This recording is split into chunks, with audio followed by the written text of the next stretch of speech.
부천서북교회의 화요기도에 함께하시는 모든 성도님들 환영합니다. 찬미가 515장 참 아늑한 내 안식처 함께 찬양하겠습니다.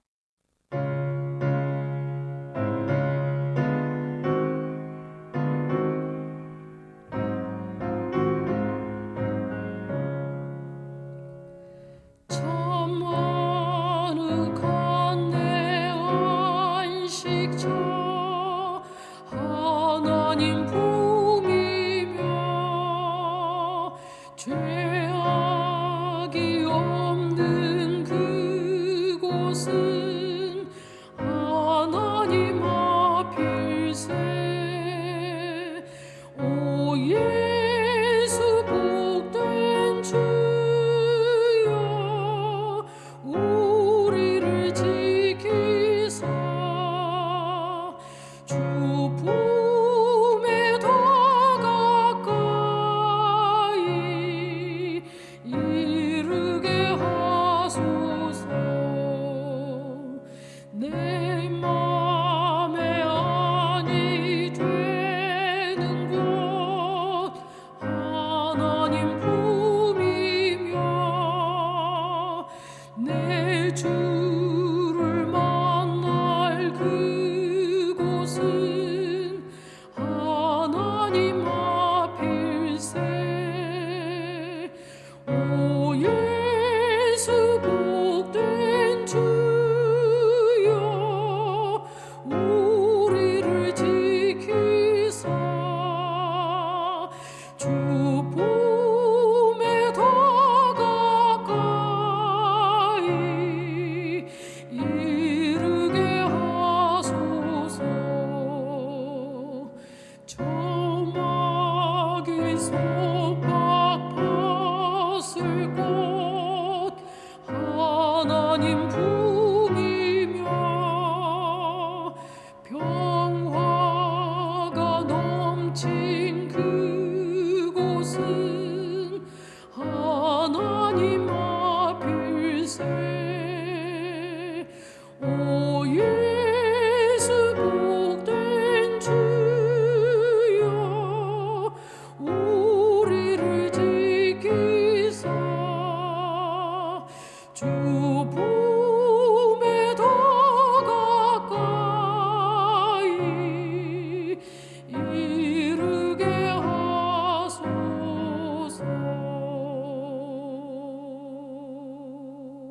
성도님 여러분들 안녕하십니까? 평안하시죠? 하나님과 매일 동행함으로 행복한 삶을 사는 우리 모든 부천서북교회 교우 되시길 바랍니다.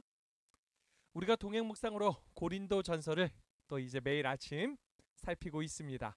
묵상하시면서 은혜 많이 받고 계시죠?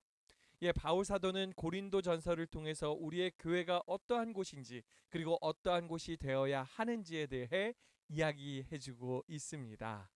오늘은 고린도 전서에 나타나는 이 사도 바울의 교회 이야기에 대해서 살펴보려고 합니다. 자, 먼저 고린도 전서에 대해서 이야기를 해보도록 하겠습니다. 고린도 전서는요, 바로 앞에 있었던 그 로마서와 차이가 있습니다. 로마서는 한 번도 가보지 못한 로마의 성도들에게 쓴 편지였지요. 그래서 복음에 대해 소상히 기록했습니다. 고린도 교회는 상황이 달라요. 바울은 고린도 교회를 직접 세웠습니다. 또한 그 교회를 너무나 잘 알고 있었지요. 사도행전 18장에 따르면 바울은 고린도에서 1년 6개월을 머물면서 교회를 설립했고 확장시키는데 큰 공헌을 했습니다. 로마처럼 고린도도 아주 흥미롭고 세계적인 도시였습니다. 로마에서 동양으로 가는 그 중심 통로에 위치한 그 고린도, 이곳은 사업, 상업, 무역 그리고 문화의 중심지였습니다. 엄청나게 많은 사람들이 살고 있었을 것이고요. 그것을 오가는 이들도 많았겠지요. 복음을 전하기에는 딱인 곳이었습니다. 이곳에 교회를 세우면 선교센터가 될 것이에요. 주변 지역으로 복음을 확장하게 될 것입니다. 바울은 이곳에 비전을 가지고 전도를 하였고 교회를 세웠던 것입니다. 자, 이렇게 설립된 고린도 교회에게 있어서 사도 바울은요, 굉장히 친숙한 존재였습니다. 이들은 교회의 어려운 문제들을 사도 바울에게 항상 문의하였던 것 같습니다. 고린도전서의 대부분의 내용은 고린도 교인들이 바울에게 쓴 편지의 답장으로 이루어져 있어요. 서신을 읽는 중에 편지에 관한 언급들이 있습니다. 고린도전서 5장 9절을 보시면 내가 너희에게 쓴 편지라는 표현이 있지 않습니까? 뒤에 11절도 보시면요. 이제 내가 너희에게 쓴 것은 이라는 표현도 있습니다. 이들은 자주 교회의 문제로 사도 바울과 소통을 하였던 것 같습니다. 특별히 고린도전서의 후반부에는 고린도 교인들이 편지를 통해 바울에게 물었던 여러 문제들에 대해 아주 상세하게 다루고 있습니다. 덕분에 이 서신은 로마서와는 완전히 다른 구조를 가지고 있지요. 로마서와 달리 이 서신은요, 고린도 교회의 그 실질적인 상황들을 기록하고 있습니다. 고린도전서는 바울 서신 가운데 두 번째로 깁니다. 하지만 마음 먹고 읽기만 한다면요, 1시간이면 정독할 수 있을 분량입니다. 내용도 상당히 흥미롭지요. 자, 고린도전서에는 우리 성도님들이 상식적으로 기억해야 하는 유명한 장들이 있어요. 가장 많이 아실 것이라 생각되는 13장, 사랑장이라고 하지요. 사랑은 언제나 오래 참고, 이 찬양도 굉장히 좋아하시잖아요. 결혼식장에서 더 많이 읽힐 법한 장이지요. 또 15장은요, 재림장입니다. 주님의 재림의 광경에 대해 아주 잘 묘사되어 있고 우리의 소망에 대해서 이야기하고 있어요. 이 장은요, 장례식장에서 많이 읽힙니다. 그 외에도 12장과 14장은 영적 은사에 대해서 이야기를 해주고요. 11장은 성찬 예식 때 또 읽기 좋은 말씀들이 가득합니다. 7장은요, 결혼에 대한 문제를 다룰 때 자주 인용되고요. 또 5장은 교회의 징계에 대한 장으로 유명합니다. 하지만 이러한 유명한 장들보다 더욱 중요한 내용이 고린도전서에 따로 있습니다. 이 고린도전서의 요점은 사도 바울이 고린도 교인들을 교회에 대해서 가르치기 위한, 그래서 기록한 내용입니다. 사도 바울 선생님은 교회에 대해 무엇을 강조하는지 우리가 이 고린도전서를 통해서 볼 수 있습니다. 자, 이를 잠시 살펴보도록 하겠습니다. 결론부터 말씀을 드릴게요. 교회는 거룩해야 합니다. 또한 연합해야 합니다. 그리고 사랑의 공동체가 되어야 합니다. 자, 이제 말씀으로 보도록 하겠습니다. 자, 먼저 1장 2절입니다. 고린도에 있는 하나님의 교회 곧 그리스도 예수 안에서 거룩하여지고 성도라 부르심을 받은 자들과 또 각 처에서 우리의 주 곧 그들과 우리의 주 대신 예수 그리스도의 이름을 부르는 모든 자들에게, 바울은 고린도 교인들에게 하나님의 교회 곧 그리스도 예수 안에서 거룩하여지고 성도라 부르심을 받은 자들이라고 하지요. 성도들은요, 거룩한 자들입니다. 교회는 그러한 성도들이 모인 거룩한 곳이 되어야 해요. 그렇죠? 자, 또 8절을 보도록 하겠습니다. 주께서 너희를 우리 주 예수 그리스도의 날에 책망할 것이 없는 자로 끝까지 견고하게 하시리라.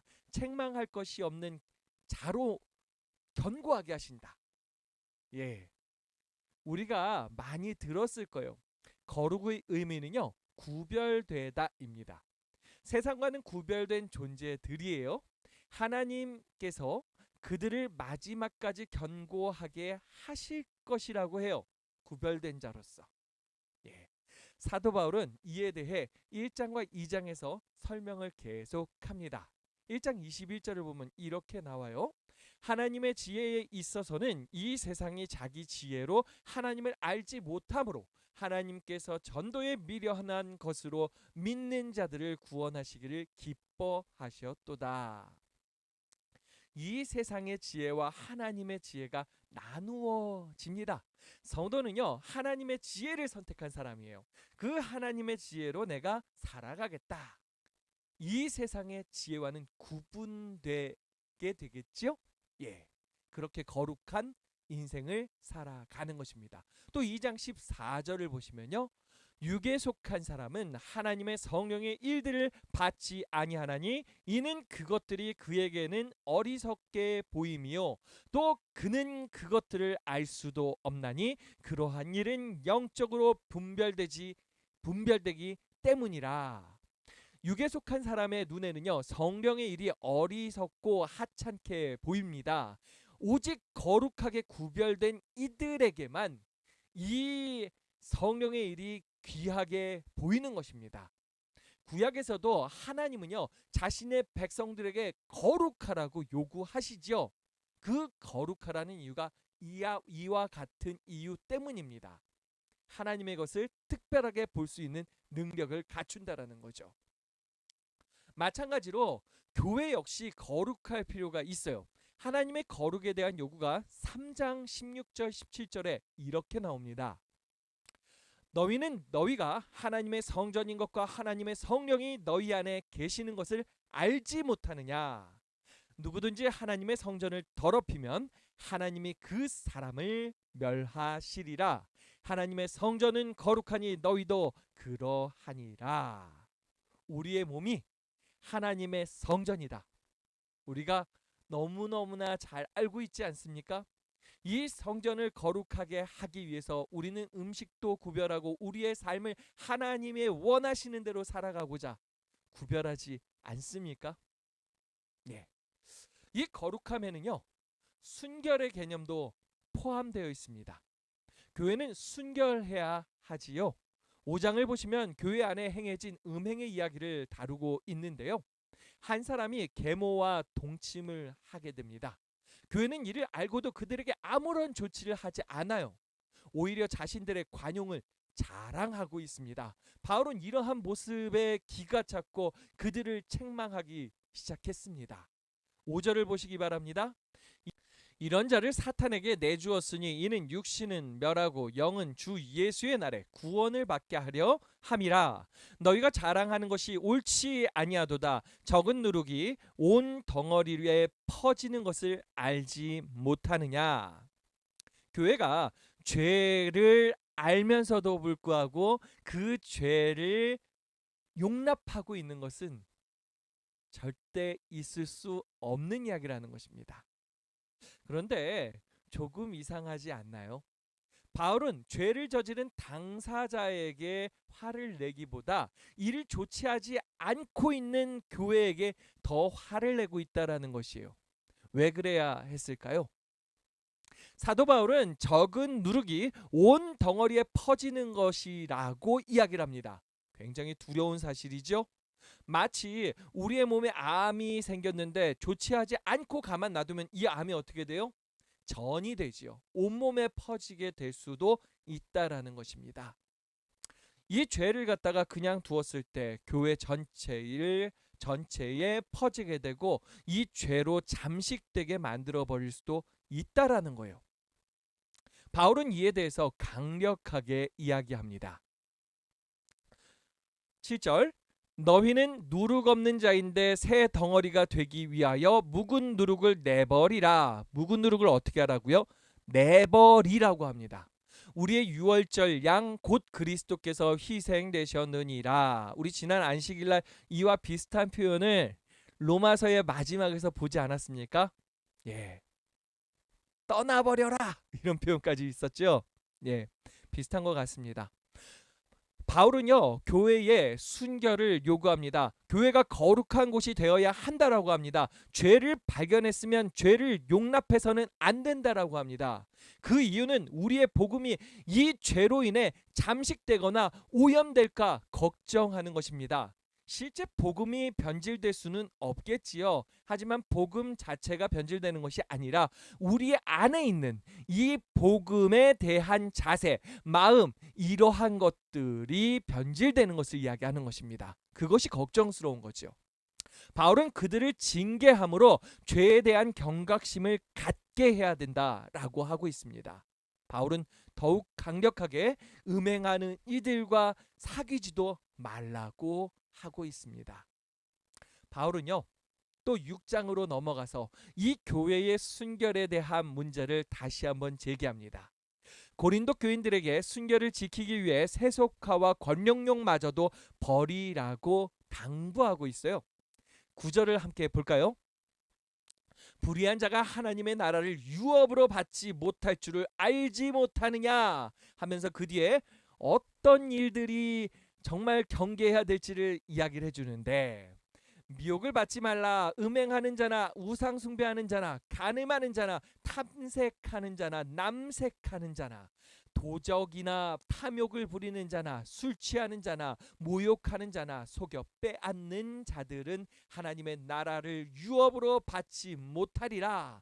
바울은 여전히 강력하게 이야기하죠. 그들과의 관계를 끊으라고 했었는데요, 이번에는 그들이 어디에도 가지 못한다. 예, 하나님의 나라에 가지 못한다. 하나님의 나라를 유업으로 받을 수 없다라고 이야기하고 있습니다. 그런데 정말 놀라운 이야기가 그 뒤로 이어집니다. 11절을 보시면요, 너희 중에 이와 같은 자들이 있더니, 이미 그런 사람들이 있어요. 주 예수 그리스도의 이름과 우리 하나님의 성령 안에서 씻음과 거룩함과 의롭다 하심을 받았느니라. 전에 그러했던 자들이 이미 그들 가운데 있는데 이들이 지금도 그런 모습으로 있는 게 아니에요. 그들이 어떻게 됐다고요? 변화했다라는 것입니다. 이제는 죄를 멀리하는 거룩한 구별된 인생을 살고 있다라는 것입니다. 바울은 6장의 마지막에 다시 한번 강조하는 것이, 우리의 몸이 성전이고 이 몸이 성령의 전임을 강조해 줍니다. 그래서 이 성령의 전임 우리 몸을 거룩하게 구별된 삶을 살아야 한다. 우리의 육체를 성령의 전으로서 보존해야 한다라는 것을 강조해서 힘있게 이야기합니다. 자, 두 번째로 함께 살피고 싶은 것은요, 거룩해야 할 뿐만 아니라 연합해야 한다라는 것입니다. 사도 바울이 이렇게 말하고 있으면 고린도 교회 안에 연합의 문제가 있었다라는 것입니다. 그렇게 놀랍지도 않아요. 교회의 죄가 용납되었을 때, 그것을 눈 감아주고 있을 때 연합은 깨질 수밖에 없겠죠. 그것은 너무나 자동적인 결과라 생각되지 않습니까? 바울은요, 처음부터 그들에게 연합을 호소해요. 1장 10절부터 한번 보겠습니다. 형제들아, 내가 우리 주 예수 그리스도의 이름으로 너희를 권하노니 모두가 같은 말을 하고 너희 가운데 분쟁이 없이 같은 마음과 같은 뜻으로 온전히 합하라. 내 형제들아, 근로의 지편으로 너희에 대한 말이 내게 들리니 곧 너희 가운데 분쟁이 있다는 것이라. 고린도 교인들이 분쟁을 하고 있었습니다. 사실 그들은 어디로부터 분리되어야 되는데, 세상으로부터 분리되어 거룩한 삶을 살아야 되는데, 그렇지 못하다 보니까 성도들 사이에 분리되는 현상이 일어났다라는 것입니다. 죄를 용납하는 게 얼마나 무서운 일인지 보게 되지요. 내적 분열을 자초하는 일일 수도 있다라는 것이에요. 바울은 이를요 강력하게 꾸짖습니다. 3장 3절을 보겠습니다. 너희는 아직도 육신에 속한 자로다. 너희 가운데 시기와 분쟁이 있으니 어찌 육신에 속하여 사람을 따라 행함이 아니리요. 교회 안에 어찌 이런 일이 벌어질 수 있을까요? 분열이 일어나면요, 서로 간에 엄청나게 미워합니다. 더욱 기가 막힌 일이 벌어질 수도 있어요. 고린도 교회에서는요, 어떤 일이 벌어졌느냐? 교회의 문제였는데 이 교회의 문제를 싸우다 못해서 세상의 법정에까지 가지고 가요. 거기에서 교회의 문제를 호소하고 있습니다. 얼마나 망신인가요? 자, 6장 초반에 보면 이 내용이 있어요. 성도가 세상을 판단할 것을 너희가 알지 못하느냐? 세상도 너희에게 판단을 받겠거든. 지극히 작은 일 판단하기를 감당하지 못하겠느냐? 우리가 천사를 판단할 것을 너희가 알지 못하느냐? 그러하거든 하물며 세상 일이랴. 교회에서 판단하고 끝내야 될 일을 세상 앞에까지 들고 가니 얼마나 한심하고 쪽팔린 일입니까? 세상 사람들 앞에 교회가 얼마나 우습게 보였을까요? 서로 힘을 합쳐서 복음을 땅끝까지 들고 나아가야 할 그들이 세상 사람들 앞에서 예수님 얼굴에 먹칠을 한 것이에요. 그들이 어떻게 예수를 믿겠다 선택할 수 있을까요? 이 모습에 바울은 복창이 터지는 것입니다. 교회가 절대 이러해서는 안 됩니다. 바울은 이러한 교회 앞에 연합하라고 이야기하고 싶은 거예요. 어떻게 하면 연합할 수 있을까? 바울이 내놓은 대답은 사랑이었습니다. 교회는 사랑으로 연합해야 하는 것입니다. 8장 1절을 보세요. 우상의 제물에 대하여는 우리가 다 지식이 있는 줄을 아나 지식은 교만하게 하며 사랑은 덕을 세우나니. 사랑이 무엇을 세운다고요? 덕을 세운다고 하지요. 성도가 성도를 사랑하면 덕이 세워집니다.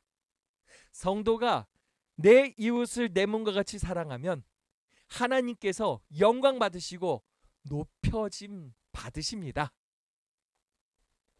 여러분들, 사랑은 정말 필요한 것이죠. 자, 그런다고 해가지고요, 사랑만 있으면 무지해도 된다? 절대 아닙니다. 잘 알아야 합니다. 지난주에도 강조드렸지요. 바울이 지금 이 말씀 속에서 하고 싶은 이야기는요, 우리가 무엇을 하든 다른 사람을 사랑하고 배려해야 한다라는 사실입니다. 바울은 이를 위하여 또 8장부터 14장에 걸쳐 가지고 이 사랑에 대한 자세한 이야기들을 해주게 됩니다. 8장에서는요, 결혼 문제가 나오고요, 또 우상에게 바쳐진 제물을 먹는 문제와 같은 그 그리스도인이 자유를 어떻게 사용할지를 결정해야 할 때 사랑이 기준이 되어야 함에 대해서 가르쳐주고 있습니다. 이미 말씀드렸지만 우리는 우리의 자유를 주님을 위해서 사용해야 하는 것이지요. 이어지는 9장에서는요, 그 신뢰로 자신이 결혼하지 않고 교회를 섬기기로 선택하였음을 알려줍니다. 또한 그러한 헌신을 했음에도 불구하고 바울은 교회에 자신을 부양할 것을 요청하지 않습니다. 자신의 권리를 내세우지 않아요. 오히려 고린도 교회를 사랑으로 세우는 모습을 보여주지요. 또 10장으로 넘어가시면요, 10장에서는 모든 것이 가한 것만 생각하지 말고 남의 유익을 구하는 것도 생각하라 권면합니다. 그리고 11장에서는요, 주의 만찬에서 사랑 없이 행동한 사실을 꾸짖기도 합니다. 12장에서는 하나님의 다양한 영적 은사들은 교회 전체를 세우기 위해 주어진 것이라는 것을 강조합니다. 그리고 13장에서 최고의 은사인 사랑을 소개하면서 이 모든 은사들이 어떠한 마음으로 사랑 위에 세워져야 함을 이야기하는 거죠. 사랑은 모든 행동의 중심에 있어야 합니다. 만약에 사랑이 빠져버린다면요, 그것은 울리는 꽹가리만도 못하다라는 것이에요. 14장에서는요, 모든 성도들에게 예언의 은사를 구하라고 이야기해 줍니다. 그리고 방언의 이야기를 시작하는데요, 방언은 고린도 교회의 특별한 은사였으면서 동시에 고린도 교회를 어지럽게 하고 또 어렵게 만드는 그러한 은사이기도 했습니다. 그래서 성도들에게 방언보다 예언의 은사를 사모하라고 이야기해 주지요. 자, 이 모든 것 위에, 이 모든 것의 중심에 사랑이 있어야 한다라는 것입니다. 자, 오늘 우리는요, 이 고린도전서에 나와 있는 사도 바울 선생님의 교회의 이야기를 살폈는데요. 자, 세 가지였습니다. 교회는 거룩해야 합니다. 또 연합해야 합니다. 그리고 사랑해야 합니다. 왜 이렇게 해야 하는가? 그 이유는 간단하지요. 우리 하나님께서 그러하시기 때문입니다. 하나님께서 거룩하시기 때문에 교회의 거룩함을 요구하십니다. 또한 하나님은 세 분 하나님이 함께 연합하시지요. 어떠한 관계입니까? 사랑의 관계입니다. 그렇기에 교회의 연합을 요구하시는 겁니다. 특별히 이 연합을 위해서 어떻게? 사랑을 하라고 이야기하시는 거죠. 또 세 번째인 이 사랑, 하나님은 또 사랑이시죠. 그 사랑의 하나님께서 이 교회가 사랑의 교회가 되라고 말씀하시는 것입니다.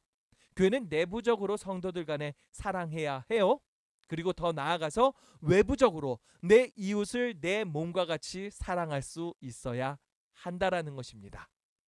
자, 우리가 이러한 고린도 전서를 살피고 있습니다. 우리가 묵상하면서 이 말씀을 더 깊이 묵상하면서 이 바울이 고린도 교회에 바랬었던 것처럼 우리가 더 거룩한 자들이 될 수 있으면 좋겠고요.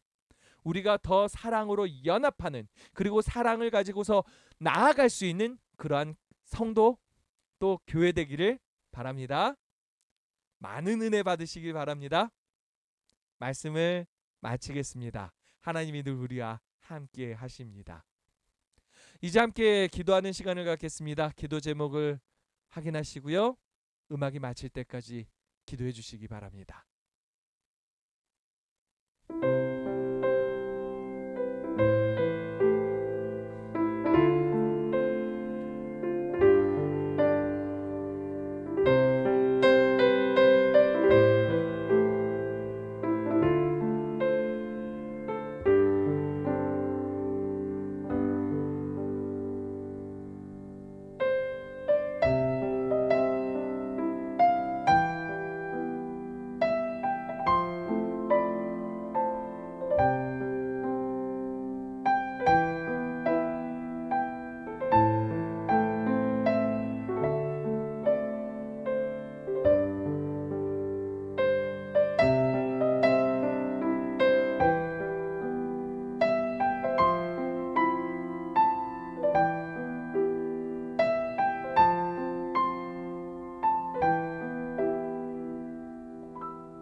함께 기도하겠습니다.